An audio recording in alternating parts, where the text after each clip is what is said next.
I'm wondering whether you find the present that we're living in, especially here in America, but generally, just too outlandish for fiction. It's just too difficult. The real life characters are so enormous, almost cartoonish, that it's very hard. I write spy novels. You can't think of a spy plot as crazy as what we're living with.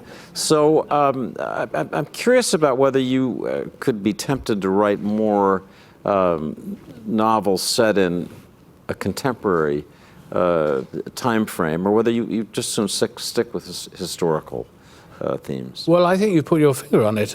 First of all, in the time between one finishing a novel and it appearing in a bookstore, which can be quite short, 2 months, nevertheless, anything could happen that would render it obsolete.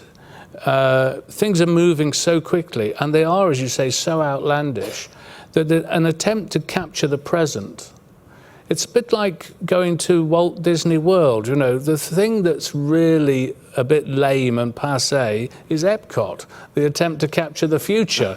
It's the fairy stories and so on. That's fine. That feels fresh, and that's one of the reasons that I prefer to write about the past, because one can. It doesn't date, and also there's more room to develop character. The internet is the destruction of our trade, really, or any novel. I mean, imagine the opening of Pride and Prejudice, where Mrs. Bennet can Google the people who, Mr. Darcy and Mr. Wickham. She'd know everything about them before the whole story started. And this instantaneousness of communication and knowledge is highly destructive to narrative.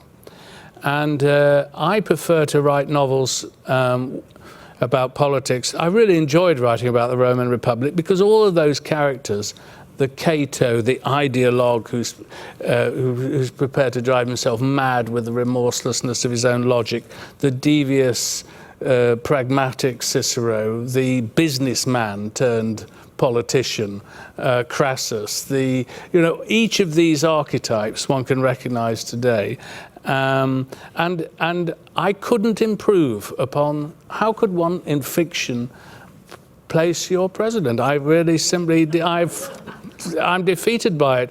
Anything else, I often feel in my fiction that wherever it seems outlandish, improbable, ridiculous, that's the absolute fact. Whenever it seems prosaic, obvious and sure, that's what I've struggled to invent. And I write the novels I do because I do just find reality so much more extraordinary than anything one can make up.